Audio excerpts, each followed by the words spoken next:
السلام عليكم صاحبي الكسو دوادا مركله iyo barnaamijyadeena caafimaadka muuqaalkan waxaan uga hadli doonaa go'go'a timaha ama daadashada tinta tima guranku waa xaalad la xiriirta dildilaaca ama caabuqa la darsa maqaarka lafta madaxa ee timuhu ay ku dhagan yihiin sida caadiga ah ma ahan xaalad adag laakiin waxa si daba dheereyn kara xishoodka qofka iyo dawada ku haboon oo aan la adeegsan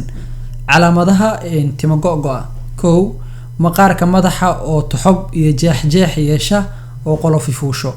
labo cuncun maqaarka madaxa ee tintu ku dhagan tahay saddex xaaro oo maqaarku yeesho iyo jilifta oo isku darsama mararka qaar calaamaduhu waa ka sii siyaadi karaan inta sababaha tima go'go'a kow danqasho iyo cuncun ka dhasha saliidaha madaxa la marsado qaarkood labo timaha oo aan helin shaambo ku filan ama nourishmentigii ay u baahnayeen oo aysan helin timuhu lambarka saddexaad oo ah fungal ku dhasha madaxa gaar ahaan dadka waaweyn lambarka afraad qaleel maqaarka madaxa ee tintu ay ku dhagan tahay oo aad u qalala isla markaana toxob badan yeesha tintu ay sida u daadato lambarka shanaad oo ah xanuuno la xiriira xasaasiyada maqaarka iyo caabuqa ku dhasha oogada maqaarka ee madaxa ee tintu ay ku dhagan tahay dadka qatarta ugu jira in timuhu daataan qof waliba waa uu la kulmi karaa timo go'go'a laakiin waxa kala duwan oo nuglaashaha iyo dhibaatada uu kala kulmi karo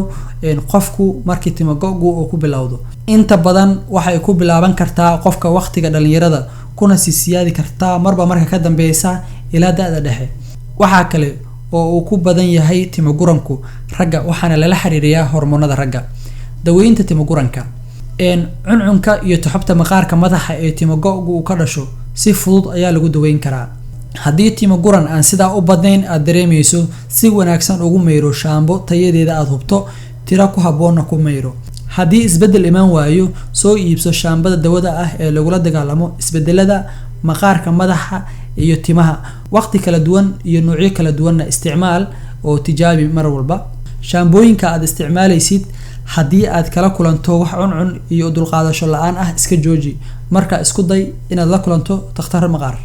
shaambooyinka dawada ah ee timo go'go'a loo adeegsan karo waxa kamid ah kow Pyrithion Sing shampoo taa oo lagula dagaalamo fungalka iyo bakteeriyada ee maqaarka madaxa ee timo guranka keeni karta labo waa tar based shampoo shaambada oo qofka ka caawisa dib u soo kabashada unugyada timaha iyo maqaarka lambarka saddexaad oo ah shampoo containing salicylic acid waxay baabi'isaa qolofta maqaarka madaxa lambar 4 selenium sulfate shampoo waa shaambo dawo ah oo lagu tirtiro fungalka maqaarka iyo tinta saameeya gurankana keena lambarka shanaad oo ah ketoconazole shampoo waa shaambo uu qofku isticmaali karo takhtar la'aan isla markaana fungalka iyo wax waliba oo tinta guraya suulisa meel walbana laga heli karo sidee uga taxadiri kartaa in aysan kugu soo noqon timo guranku haddii aad ka bogsooto kow waa iska saar buuqa iyo walwalka haddii aad stress ku jirto lambarka labaad cun raashin isu dheeli tiran oo protein iyo khudaar iyo wax walba leh oo una badan raashinka qolofta leh ee aadka u adag isla markaana calooshu si degdeg ah aysan ku shiidi karin lambarka saddexaad isticmaal mar waliba shaambo aad hubto tayadeeda oo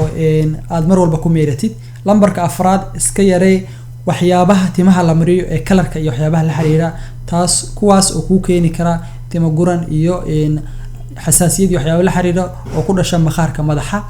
lambarka shanaad marso saliid qumbe aan waxba lagu darin haddii aad awoodana aad adigu samaysatay saliid qumbuhu faa'iido badan ayuu leeyahay tinta oo ah guranka inuu joojiyo bixideedana inuu siyaadiyo oo tinta ku baxdo qofkuna wuxuu ku samaysan karaa guriga qaabka loogu sameysto waxaad ka heli kartaa muuqaaladeena YouTube-ka iyo ku jira muuqaalkaas sidoo kalena haddaad isku daydo inaad raadisid waad ka heli kartaa YouTube-yada waa mahadsantiin